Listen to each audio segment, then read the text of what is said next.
복음에는 능력이 오는데 어떤 능력이 있는가? 신명기서를 여러분이 한번 보실까요? 28장에 1절서부터 14절까지 보면 어마어마한 하나님의 축복이 약속되어 있어요. 거기에 1절서부터 제가 신명기서 28장 1절서부터 보겠습니다. 내가 내 하나님 여호와의 말씀을 삼가 듣고 내가 오늘 내게 명령하는 그 모든 명령을 지켜 행하면 내 하나님 여호와께서 너를 세계 모든 민족 위에 뛰어나게 하실 것이다.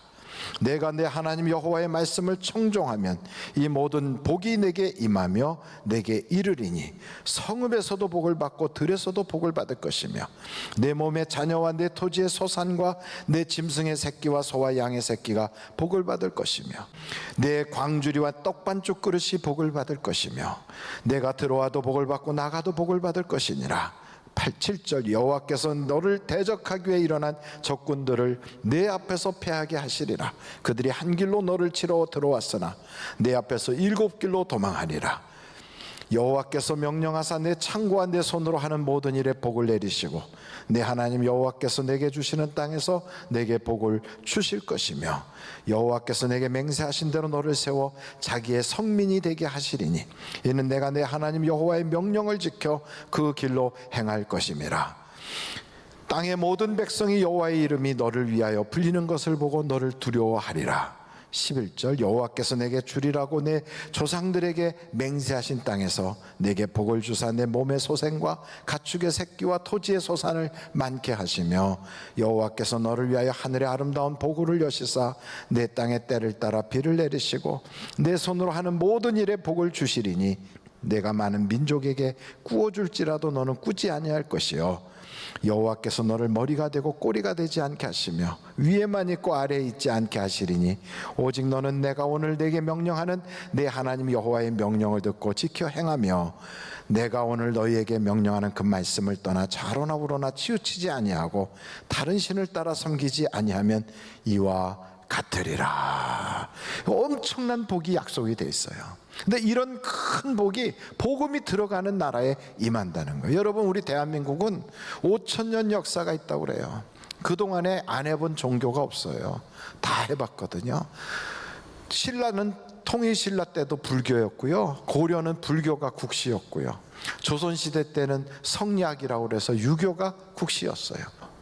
이런 대한민국에 그동안에 일본에 종살이하고 고려에 몽골에 종살이하고 세상에 그렇게 가난뱅이로 못 살던 나라가요, 민주화도 일으키고 경제적인 부흥도 일으켰어요. 세계에 이런 나라는 유례가 없대요. 남의 나라에서 그냥 구걸하여 먹고 살던 가난뱅이 나라가 남을 도와주는 선진국이 된 예가 없다는 거예요. 어떻게 돼서 그랬느냐? 하나님이 보호하사 우리나라가 이렇게 만세를 부르게 된 거예요. 할렐루야. 그러므로 여러분, 복음이 들어가면 이런 역사가 일어나게 되어 있습니다. 그러면 물어보는 거죠. 복음이 뭐냐? 도대체 복음이 뭡니까? 복음은 간단해요. 우리가 사도신경을 하잖아요. 여러분, 성경책을 맨 앞에 딱 피시면 거기에 사도신경이 나와요. 사도신경이 그게 복음이에요. 성경책을 딱 압축해 놓은 그 내용이 그게 사도신경이거든요. 사도신경 그 내용 전체가 이게 복음이에요. 근데 그 복음을 조금 더 줄이면 세 가지가 있어요. 하나님은 누구시냐? 천지를 창조하신 분이다. 그 하나님이 우리를 사랑하셨다. 그래서 어떻게 하셨다고? 그의 하나밖에 없는 아들을 보내주셔서 날 위하여 물과 피를 다 쏟아서 멸망당할 나를, 죄를 다 사해 주셨다. 그리고 세 번째, 그리고 죽어 없어졌느냐? 아니다. 그분은 지금도 살아계셔서 부활하셔서 승천하셔서 하나님의 보좌 우편에서 우리를 위하여 기도하고 계신다. 그리고 장차 그분이 이 땅에 오실 것이다. 그 내용이에요. 이게 세 가지. 하나님은 누구시냐? 그분이 우리를 사랑하셔서 아들을 보내주셨다. 그 아들이 오셔서 뭐 했느냐? 십자가 지시고 내 죄 사해 주셨다. 지금은 그분은 어디 계시냐? 그분은 지금은 하나님 우편에 계시고 장차 우리에게 오실 것이다. 이걸 내가 믿는다. 이게 복음이에요. 그래서 그 내용을 확 줄이면 뭐가 되느냐? 예수가 나와요. 예수. 바로 거기 예수예요. 그래서 예수를 믿으라 하면 이게 복음이라, 예수를 믿기만 하면 여러분 하나님의 자녀가 되는 권세가 주어지고, 예수를 믿기만 하면 하나님이 영과 육이 살 길을 쫙 열어주시고, 예수를 믿는 나라들은 복을 받게 하고, 오늘 우리가 신명기서 28장에 나와 있는 예수를 믿는 그 사람들에게는 모든 민족에 뛰어나게 하시고, 심지어는 그 집에 떡반죽 그릇까지 복을 받게 하시는 거예요. 그래서 여러분 대한민국을 보십시오. 남과 북으로 쫙 갈라져 있는데, 북녘도 우리와 똑같이 언어를 쓰고 우리와 같은 민족이고 같은 역사를 가지고 있어요. 그럼에도 불구하고 하나님 안 믿어. 교회당을 다 때려부시고 거기다가 김일성 동상을 세웠어요. 그리고 우리는 하나님을 자유롭게 믿을 때 저 양반들은 어떻게 했느냐? 죽은 김일성 수령은 우리와 영원하시다. 그리고 민족의 어버이 김일성은 우리와 영원히 함께 하신다 이러면서 죽은 김일성을 그냥 태양신처럼 섬겨요. 그래갖고 김일성의 생일을 태양절이라고 그래요. 그게 어떻게 됐느냐? 죽은 자를 섬기면 결국 망하는 거예요. 여러분 한번 성경을 찾아보실까요? 시편이에요. 시편 106편 28절로 29절. 시편 106편 28절로 29절. 그들이 또 부올에 바알과 연합하여 죽은 자에게 제사한 음식을 먹어서 그 행위로 주를 경노하게 함으로써 재앙이 그들 중에 크게 유행하였도다. 죽은 자 섬기면 그 하나님이 기뻐 안 하세요. 그래서 고린도전서 10장 20절로 22절에 보니까 우리나라 제사 문제, 이건 우리나라만이 아니에요. 전 세계의 문제예요. 고린도전서 10장 20절로 22절이에요. 한번 같이 보실까요? 무릇 이방인이 제사하는 것은 누구에게 합니까? 귀신에게 하는 것이요 하나님에게 제사하는 것이 아니다. 나는 너희가 귀신과 교제하는 자가 되기를 원하지 아니하노라. 21절에 너희가 주의 잔과 귀신의 잔을 겸하여 마시지 못하고 주의 식탁과 귀신의 식탁에 겸하여 참여하지 못하리라. 그러면 우리가 주를 노여워하시게 하겠느냐? 우리가 주보다 강한 자냐? 쉽게 말하면 귀신 숭배하듯이 그렇게 죽은 사람한테 제사 지내면 하나님하고 싸울 판이 되는 거예요. 하나님이 노여워하셔서 네가 하나님보다 세? 그럼 마음대로 해. 하나님 이길 자신 있으면. 바로 이런 얘기예요. 그러니 북한이 어떻게 됩니까? 똑같은 기후고 남이나 북이나 같은 땅덩어리에 살고 있는데, 한국은 이렇게 세계 열방들을 도와주고 세계에 영향을 끼치는 선진국가가 됐는데, 북한은 소말리아보다도 못 사는 형편없는 나라가 된 거예요. 이게 벌써 우리를 딱 보면 예수 믿어야 복 받는구나, 이걸 그냥 우리가 알 수 있지 않아요? 그러니 여러분, 이 복음이 아주 간단한데 이 복음을 딱 받아들이면 우리의 영이 천국에 가고 이 땅에 살면서도 하나님이 주시는 복을 받게 되니까, 복음이 들어가는 사람들마다 능력이 나타나고 복음이 들어가는 사람들마다 하나님께서 열매가 있게 하시는 거예요. 그래서 저는 우리 하늘비전교회 모든 성도들이 이 복음을 통한 극상품의 열매가 쫙 열려지기를 간절히 바랍니다. 그러니 복음이 딱 들어가면요, 어떤 열매가 있겠어요? 첫째는요, 하나님이 날 구원해 주셨다는 감격이, 처음엔 몰랐지만 내 속에 있는 이 영혼이 신분이 바뀌고, 그리고 자기의 모든 것이 변화하니까 여기서부터 기쁨이 팍 터져 올라오는 거예요. 전에 우리의 영혼은 어떤 영혼이에요? 죽으면 멸망당해 지옥 갈 영혼이에요. 하나님과 분리되어 있었어요. 그냥 무엇을 먹을까 무엇을 마실까 이것만 생각하는 개돼지나 똑같은 그런 영혼이라고요. 그런 영혼인데, 우리가 하나님을 믿고 예수 그리스도를 통하여 구원받고 나니까 내 속에 성령이 들어오시잖아요. 성령이 딱 들어오니까 이 속에 있는 내 영혼이 살았다, 이러니까 속에서 기쁨이 막 퍼지듯이 막 터져 올라오는 거예요. 여러분, 저는 그 시대를 경험하지 못했지만 1945년 대한민국이 일제로부터 해방했을 때 어떻게 됐습니까? 그때 그 누렇게 바란 옛날 사진들을 보니까 모든 백성들이 그냥 집 밖으로 다 뛰쳐나왔어요. 길거리로. 그래갖고 막 태극기를 흔들면서 만세 만세. 일본으로부터 그렇게 억압받던 우리가 해방됐다고 그렇게 기뻐하는 거예요. 막 그냥 누가 시키지 않아도 입에서 그냥 만세가 저절로 터져 나오는 거예요. 그러니 여러분, 성령이 내 속에 들어오면 어떤 역사가 있는가? 로마서를 8장 1절 2절을 보십시오. 로마서 8장 1절 2절. 그러므로 이제 그리스도 예수 안에 있는 자에게는 결코 뭐가 없어요? 정죄함이 없나니 이는 그리스도 예수 안에 있는 생명의 성령의 법이 죄와 사망의 법에서 너를 어떻게 했다고요? 해방시켰다. 해방이 되니까 막 와 해방됐다고 만세 부르는 것처럼 내 속에서요, 내 영혼이 막 폭발적인 기쁨을 토해내는 거예요. 마귀를 때려잡았다. 마귀를 이겨버렸어요. 그러니 요한 1서 3장을 보면 8절에 뭐라고 나오냐면 이렇게 나와요. 죄를 짓는 자는 마귀에게 속하나니 마귀는 처음부터 범죄함이라 하나님의 아들이 나타나신 것은 마귀의 일을 멸하심이라. 그러니까 나를 쫓아다녔던 마귀를 때려잡아 버렸어. 왼수를 이겨버렸어요. 그러니까 내 속에서 막 얼마나 기쁘겠어요. 누가 시키지 않아도 입에서 그냥 간증이 탁 나와. 그래서 여러분, 예수 믿고 나타나는 증거가 뭐가 있냐면, 누가 옆에 있으면 교회 다녀? 예수 믿어봐. 좋아. 금방 나와요. 누가 시키지 않아도 그게 나오게 돼 있어요. 그런데 이상한 것은 하나님의 축복은요, 이렇게 하나님의 은혜를 간증하고 하나님의 복음을 전하고 하면 거기에다가 아주 반복적인 복을 주시게 돼 있어요. 그래서 내가 구원받았잖아요. 그럼 내 영혼은 천국 가게 돼 있어요. 근데 이걸 좋다고 간증하지요. 그럼 하늘의 별과 같이 빛나게 하셔요. 그리고 아버지와 천사들 앞에서 우리 예수님이 나를 안다고 시인을 해요. 여러분, 우리가 대한민국에 살아도 유명인사가 나를 안다고, 아무개 내가 잘 알아, 그 사람 괜찮은 사람이에요, 이렇게만 해줘도 얼마나 기운이 나고 힘이 나겠어요. 근데 천국 딱 갔을 때 우리 예수님이 오 김집사 내가 알아, 그러면서 아버지와 천사들 앞에서 내가 김집사를 알아요, 저 괜찮은 분이에요. 이거 얼마나 어깨가 펴지는 일입니까? 근데 이런 일을 우리가 예수님을 증언하고 나 예수 믿으니까 좋더라, 너도 교회 가봐라, 이렇게 얘기를 하면 하나님이 복 위에 복을 주신다 이거예요.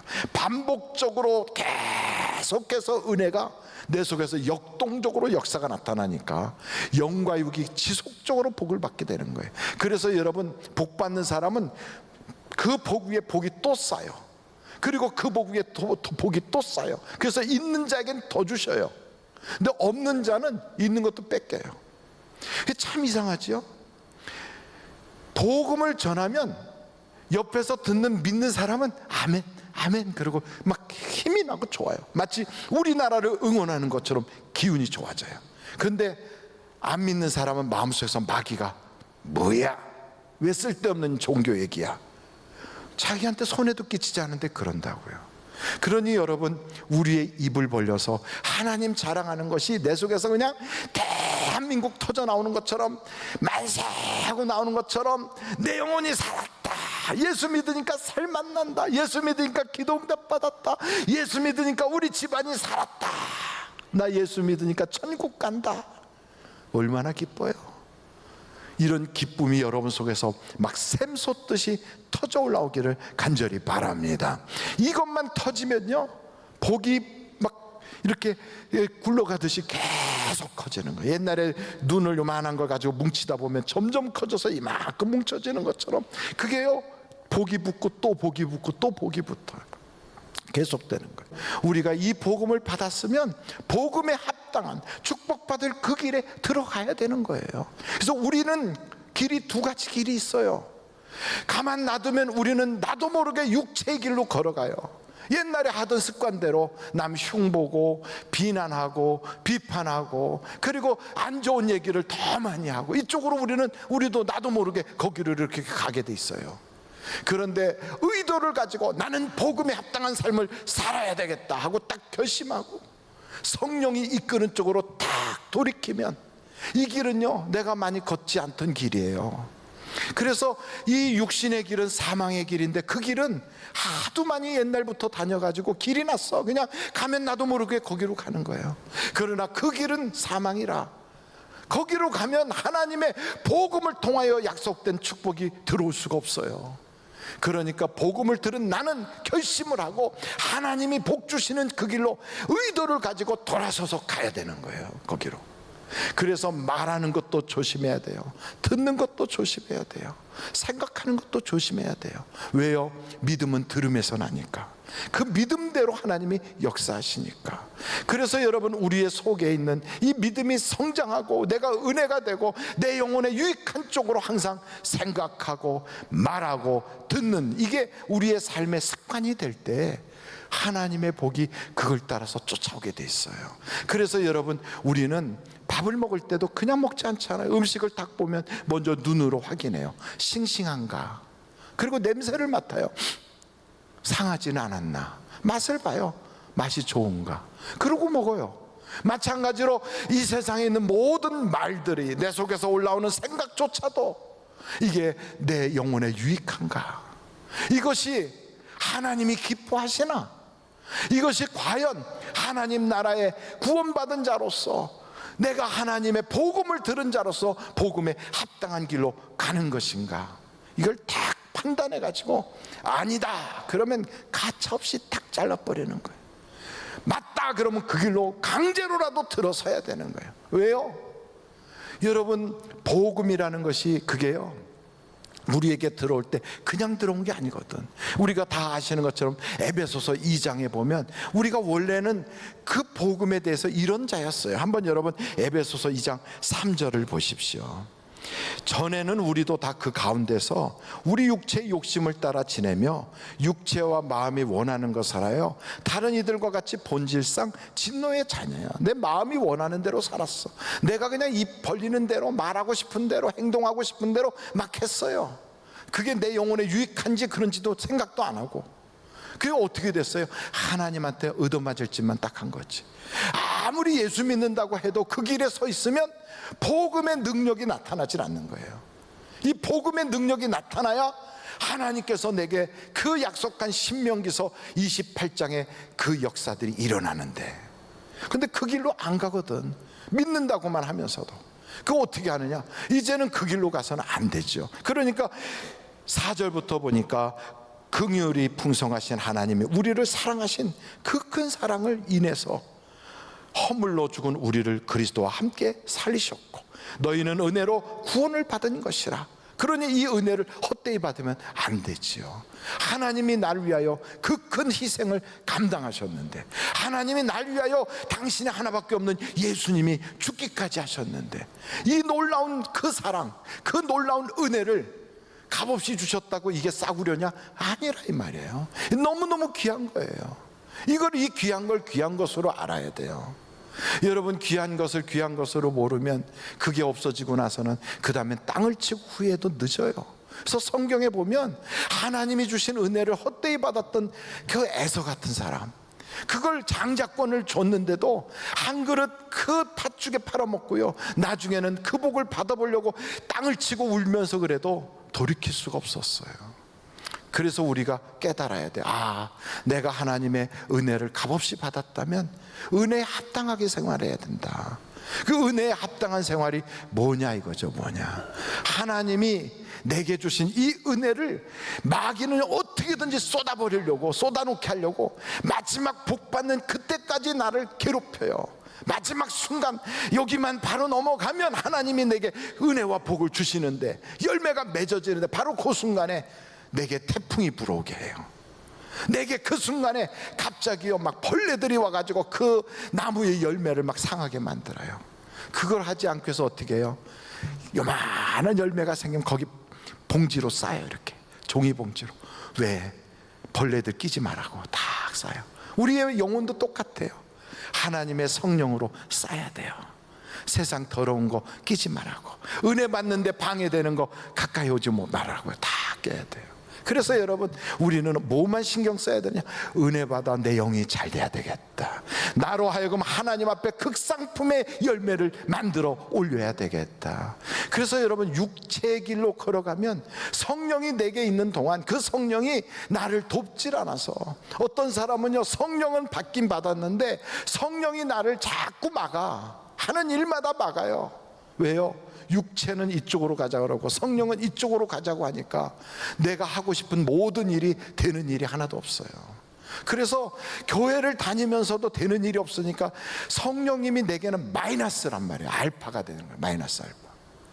그래서 그런 분들은 뭐라고 그러면 내가 믿기 전에가 더 좋았대, 안 믿었을 때가 더 잘 나갔대. 왜 그런 줄 아십니까? 성령과 역행해서 그런 거예요. 하나님의 복음에 합당한 길로 가지 않아서 그런 거예요. 그러니 빨리 돌이켜서 성령이 나에게 동업하는 자가 되어야 된다고. 세상은 동업하면 꼭 깨지고 동업자와 싸운다고 그러지만 하나님과 내가 동업하면요, 우리의 인생은 완전히 바뀌는 거예요. 우리는 손해볼 일이 하나도 없어요. 하나님이 우리의 인생에 필요한 거 다 공급하고 내게 부족한 건 다 채워주시고, 지혜가 없다 그러면 지혜도 주시고, 사람이 필요하다면 사람 동원해 주시고, 물질이 없다면 물질을 동원하시는데 내가 안 될 일이 뭐가 있겠어요? 그 성령이 나를 돕는 플러스 알파가 되면 인생은 완전히 행복이 시작되고 인생은 잔치집이 시작되는 거예요. 여러분, 하나님은 우리를 슬퍼 울고 있는 초상집 같은 인생을 살게 안 하신다고요. 복음을 받아서 복의 근원이 내게 오셨는데 왜 복을 못 받습니까? 복음이 내게 들어왔어요. 그래서 이 복음은 영과 육이 잘 된다는 거예요. 말뿐입니까? 그렇다면 그런 예수를 왜 믿겠어요? 믿었으면 정말 잘 돼야지. 죽어서 천국 가는 것만이 잘이 아니라 이 땅에서도 하나님이 도와주시는 걸 붙잡아야지. 근데 이걸 못 잡게 마귀가요, 그 순간마다 은혜 받지 못하게 막아요. 은혜의 길로 들어서지 못하게 회방해요. 하나님의 그 복음에 합당한 삶을 살지 못하도록 나로 하여금 자꾸만 시험받아 겨처럼 날아가게 만들어요. 그래서 성경에 보니까 베드로 같은 예수님의 수제자조차도 사탄 마귀가 밀가부듯 하잖아요. 이걸 우리가 알아야 돼요. 야, 이거 마귀가 나를 복받지 못하게 이렇게까지 하는구나. 그럼 어떻게 해야 되겠어요? 흔들리지 말자, 요동치지 말자. 뿌리 깊은 나무처럼 예수님에게 뿌리를 쫙 내리고 거기서부터 아멘 아멘, 내 영혼에 유익한 것만 받아들이는 거예요. 그리고 내 뜻대로 살지 않고 내 맘대로 살지 않고 성령이 이끄는 대로 거길 쫓아가는 거예요. 처음은 약해요. 성령이 요구하는 일이 내게는 손해가 되는 것 같아. 왜? 내 경험과 내 지식과 나의 모든 주변 사람들의 이야기를 들어보면 이 길이 맞는 것 같아. 이거는 육신의 길이었거든. 근데 그 길은 종래는 멸망이에요. 그 길로 많이 가요. 교회 다니는 사람도 그 길로 많이 가. 근데 이 길은 좁아, 험해. 그러니까 이 길로 가면은 안 될 것 같아요. 근데 이 길로 가야 돼. 성령이 나를 이끄는 대로 아멘 아멘 하고 가다 보면 때로는 사람의 오해도 찾아오고 가족들의 반대도 있고 내 속에서도 여러 가지 의구심이 생겨요. 그래도 믿음을 가지고 하나님을 딱 붙잡고 가다 보면 마침내는 역사가 나타나게 되는 거예요. 그래서 그 모든 간증들이 뭐냐? 이게 성경에 나와 있는 얘기예요. 그렇게 갔던, 갈 바를 모르고 갔던 아브라함의 이야기, 마침내는 복이 되더라는 거예요. 다 남들 저렇게 가서 애굽에서 편하게 살 때 가지마 했더니 예 하고 남았던 흉년 땅에 남아있었던 이삭, 당년에 100배의 복을 받았던 이야기. 집을 떠나는데 하나도 무슨 뭐 노비 하나 데리고 간 것도 아니고 지팡이 하나 질질 끌고 갔던 그 야곱의 이야기. 그러나 우리 주님 바라보고 믿음으로 갔더니 거부가 돼서 돌아왔던 얘기.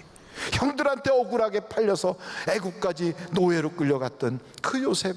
그러나 하나님이 그 나라에서 성공하여 부유하게 했던 이야기. 이 모든 간증 이야기. 다윗은 정말로 어려움 속에서 이리저리 피난살이만 하고 언제 내 이 지구멍 같은 곳에 햇볕이 들겠는가 하는 그런 염려 걱정이 있었는데 그 사람에게 하나님의 복음을 딱 붙잡았더니 하나님께서 이렇게 위대한 인물로 바꿔주셨다는 이야기. 이게 전부 그런 얘기예요. 그러니 여러분, 우리는 어떻게 살아야 되겠어요? 성령을 따라 살아야지요. 그래서 여러분, 성령을 따라 사는 건 간단해요. 간단해. 남들 기도 안 할 때 기도하면 돼요. 남들 예배 안 할 때 예배하면 돼요. 남들 다 놀러 가는 게 좋다고 할 때 우리는요, 하나님이 뭘 기뻐하나 그거 생각하면 돼요. 남들 세상 돌아가는 얘기, 다른 사람 흉보는 얘기할 때 나는 어떻게 하면 전도를 할까 그거 신경 쓰면 돼요. 어떻게 하면 생명에 유익함을 줄 것인가 그거 생각하면 돼요. 간단해요. 하나님이 기뻐하는 일이 이것인가? 내 영혼에 유익한 것이 이것인가? 그것을 살펴보면서 그 길로 걸어갈 때 하나님은 여러분에게 찬송하며 노래할 일이 생기도록, 그래서 많은 사람들 중에 으뜸이 되고 높아서 많은 사람 위에 세워주시는 하나님의 은혜를 경험하는 여러분이 다 되시기를 주님의 이름으로 축원합니다.